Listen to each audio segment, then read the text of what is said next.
नमस्कार मित्रांनो, मराठी माणूस प्रदीप. गेल्या काही दिवसांपासून तो आय लव्ह मोहम्मद आणि या सगळ्या गोष्टी चालतायत. अचानक ही कुठनं उठली, अचानक यांना कुणी काय उठवलं. अगदी पाकिस्तानापासून ते बाहेरच्या देशांमध्ये देखील हा ट्रेंड सुरू झाला. याचा अर्थ याच्यामध्ये कुठे ना कुठेतरी स्ट्रॅटेजिक या सगळ्या गोष्टी त्यांनी हिंदूंना, देशाला घाबरवण्यासाठी हातात घेतलेत. त्यांना असं वाटायला लागलं की तो डोनाल्ड ट्रम्प आता भारताच्या विरोधात गेलाय. बाकीची सगळी राष्ट्र त्या टॅरिफच्या आणि आर्थिक सगळ्या गोष्टींमुळे भारताच्या विरोधात जात आहेत. त्याच्यामुळे आपली पोळी आपण भाजून घ्यावी. इस्रायलच्या विरोधात आपल्याला सगळ्या मुस्लिम राष्ट्रांना लढायचं आहे. पण भारताला नमवणंच सगळ्यात महत्त्वाचं आहे. कारण भारत सगळ्या जगाच्या डोळ्यात खुपतोय. त्याचं कारण म्हणजे भारत सगळ्या दृष्टिकोनातून सक्षम होत चाललाय. पण या आय लव्ह मोहम्मदच्या याच्यामध्ये काल यूपीमध्ये त्या बहराईचमध्ये की कुठे तिथे नमाज पडल्यानंतर दगडफेक काय करतायत, दंगा काय करतायत, नंगा नाच काय उडवलाय, कुठे कुठे त्या आपल्या दुर्गा मातेच्या सगळ्या मूर्त्यांवरची विटंबना काय चालू आहे, गरब्यामध्ये घुसून पोरींना छेडणं काय चालू आहे, दंगे करणं, दहशत निर्माण करणं, या सगळ्या गोष्टी चालू आहेत. पण या सगळ्या गोष्टी होत असताना योगी आदित्यनाथांनी त्या बहराईचमध्ये जे काय घडलं त्याच्यावरती सडेतोड उत्तरं दिली. पोलिसांनी लाठीचार्ज केलेच पाहिजेत. लाठीचार्ज नाही, यांना जागच्या जागी ठोकले पाहिजेत जे देशद्रोह आणि देशाच्या विरोधात काम करत असतील. त्या सगळ्या लाठीचार्ज नंतर योगी आदित्यनाथांना, मुख्यमंत्र्यांना, या यूपीच्या, या आपल्या महाराष्ट्रातला कोण मौलवी आहे तो बीडमधल्या माजलगावमधला, तो सांगतो की इथं आल्यानंतर तुम्हाला इथंच गाडून टाकू आम्ही.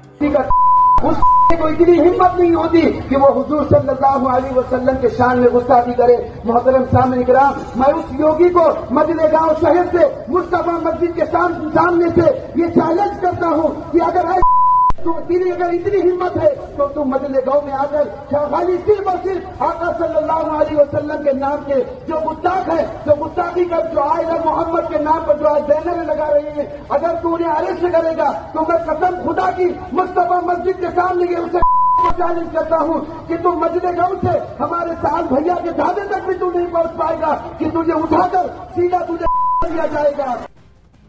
तुम्हाला मारून टाकू.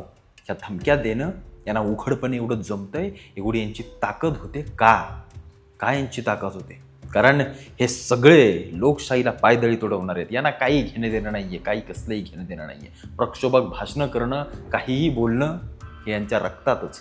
ते ओवेसी बिवेसी, अरे एखाद्या धर्माच्या देवदेवतांची निंदा नालस्ती केली जाते भर मंचावरती, भर सभेमध्ये. हे संविधानाला मानणार आहेत? नाही. यांना फक्त शरिया, यांचा शरिया कायदा हे म्हणजे यांचं काय, आपला तो देव, बाकीच्याचा देव नाही आहे, बाकीच्याचा धर्म नाही आहे. प्रश्न हा आहे की ही लढाई, हिंदू मुस्लिम ही धर्माची लढाई आज नाही आहे. तुम्ही अख्ख्या देशाचा आपला इतिहास काढून बघितला ना, मागची मी म्हणतो जेव्हापासून इस्लाम धर्म उदयाला आला तिथपासून जर तुम्ही काढून बघितलं तर तुम्हाला एकच लक्षात येईल, या देशाचा इतिहास हा धार्मिक तणावा आणि धार्मिक सगळ्या गोष्टींवरतीच आहे. का? हिंदूंनी कधी दुसऱ्याचा धर्म संपवण्याचा प्रयत्न केला नाही. पण यांना हिंदू धर्म संपवायचा आहे. हे ख्रिश्चन देखील तसले आहेत, पण हे ख्रिश्चन डायरेक्ट अंगावर येत नाहीत. हे जरा घाबरून राहतात. जसे इंग्रज महाराजांच्या काळात थोडे घाबरून राहायचे, पण हे काय करायचे, डोक्यानं काम करायचे. आता जसे धर्मांतरणाच्या मागे लागलेत, हळूहळू हिंदू धर्मातली लोक कन्वर्ट करत न्यायची. कारण एक स्त्री कन्वर्ट झाली ना, त्याची 2 मुलं आली, त्यांच्या अख्ख्या पुढच्या पिढ्या कन्वर्ट होत गेल्या. ही गोष्ट लक्षात घ्या. त्याच्यामुळे हे स्लो पॉयझन अशा पद्धतीनं हे सगळे उग्र, हे मग आम्ही सर तनसे जुदा करू, आम्ही हे करू ते करू, आणि या देशामध्ये फक्त अशांती पसरवायचं काम चालू आहे. पण एक गोष्ट लक्षात ठेवा, हे नक्की का वाढतं, यांना काय नक्की करायचं आहे? हे जे सांगतायत ना की 2047 पर्यंत भारत हा इस्लाम राष्ट्र होईल, इथं आमच्या धर्माची सत्ता असेल, हे आत्तापासून स्ट्रॅटेजीला लागलेत. आत्तापासून या सगळ्या गोष्टी करायला लागल्यात.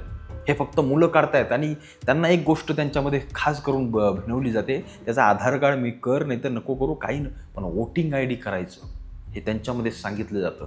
मशिदींमधून, मदरशांमधून त्यांना सांगितलं जातं 18 वर्ष झाली की पहिली वोटिंग ID काढायची. त्यांचं मतदान हळूहळू वाढत चाललं आहे.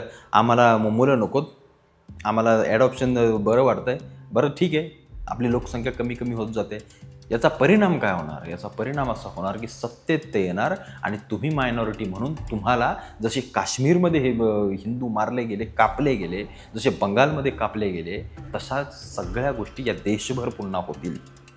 आणि मग तेव्हा पुन्हा एकदा छत्रपती शिवाजी महाराजांसारख्या एका धर्मयोद्ध्याला किंवा आपल्या सगळ्या महाराणा प्रतापांसारख्या, आपल्या सगळ्या पृथ्वीराज चव्हाणांसारख्या सगळ्या मोठ्या महाराजांना पुन्हा जन्म घ्यावा लागेल, पण ते घेतील का? सध्याच्या घडीला ते शक्य आहे का? या सगळ्या गोष्टी थोड्या चाचपडून पाहाव्या लागतील. याच्यासाठी माझ्या मते एक नियम सरकारनं आणणं महत्त्वाचं आहे. 3 मुलांच्या वरती ज्याची आपत्ती असतील त्या सगळ्या कुटुंबाचा मतदानाचा अधिकार काढून घेतला पाहिजे. मग तो कोणत्याही धर्माचा असो, कोणत्याही जातीचा असो, कोणीही असो, हिंदू असो नाही तो कोणी असो, ज्याचं 3 आपत्त्यांच्या वरती मुलं असतील त्यांचा मतदानाचा अधिकार काढून घ्या. नाहीतर येणाऱ्या काळामध्ये धर्मसत्ता देशाच्या सर्वोच्च स्थानी बसतील आणि त्या हाहाकार या देशामध्ये माजवतील. एवढं लक्षात ठेवा. जी गोष्ट अफगाणिस्तानमध्ये घडली, तालिबान यांनी केली, जी तिकडं मुस्लिम राष्ट्रांमध्ये घडतंय ना सारखं, हे इस्रायल जे करतंय, गाझावाले, या सगळ्या गोष्टी, हा तणाव सगळा भारतामध्ये देखील तयार व्हायला वेळ लागणार नाही. एवढं फक्त लक्षात ठेवा. कारण भारताची लोकशाही सध्या मजबूत आहे, आपली मूल्य चांगली आहेत, आपल्या सगळ्या संरक्षक यंत्रणा चांगल्या आहेत. त्याच्यामुळं भारत सध्या सक्षमपणे उभा आहे. भारताला लीडर चांगला आहे म्हणून भारत सक्षमपणे उभा आहे. नाहीतर एक गोष्ट लक्षात घ्या, आत्ताच्या घडीला जसं नेपाळ जळलं, बांगलादेश जळलं, हे काँग्रेसवाले असते ना, हा भारत देखील तसाच जळला असता, निश्चित तसाच जळला असता. कारण तुम्ही करताय काय? मला एक गोष्ट समजत नाही. आपण विरोधक आहोत, राजकीय महत्त्वाकांक्षेचे विरोधी आहोत.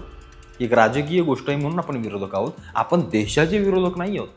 तुम्ही वैयक्तिक पक्षाच्या एखाद्या धोरणांवरती चुकीची गोष्ट करा, पण तुम्ही ज्या काही मुस्लिमांना चिथवताय आणि त्यांना सांगताय की मुस्लिम राष्ट्र करायचं आणि त्याच्यासाठी म्हणून तुम्ही विरोधक म्हणून काम करत असाल ना, याच्यासारखं दुर्दैव नाही आहे.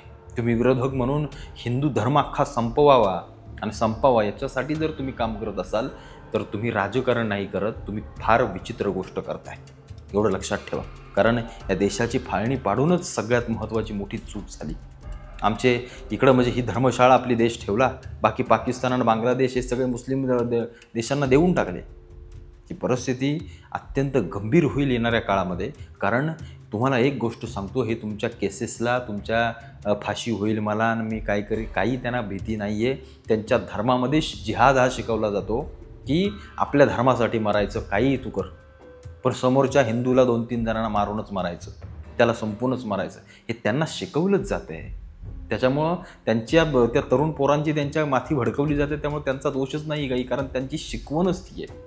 कुठेतरी या सगळ्या गोष्टीतून मुस्लिम लोकांनी बाहेर पडलं पाहिजे. मुस्लिम तरुणांनी धार्मिक सगळ्या गोष्टी, हा जिहादी कट्टरतावाद सोडून कुठे ना कुठेतरी चांगल्या आपल्या धर्माला स्वीकारलं पाहिजे. जसे आपले बोहरा मुस्लिम हे इस्लाम कसा योग्य आहे, कसा चांगला आहे, त्यातून काय चांगलं घ्यायचं, या सगळ्या गोष्टी ते आत्मसात करत असतात. मला असं वाटतं हे कट्टरतावादी जी काही लोक आहेत त्यांनी देखील याच मार्गावरती चाललं पाहिजे. अन्यथा या देशामध्ये येणाऱ्या काळामध्ये फार मोठ्या हिंसा होतील आणि त्या हिंसेमध्ये नुकसान हे जास्त करून मुस्लिम समाजाचंच होईल.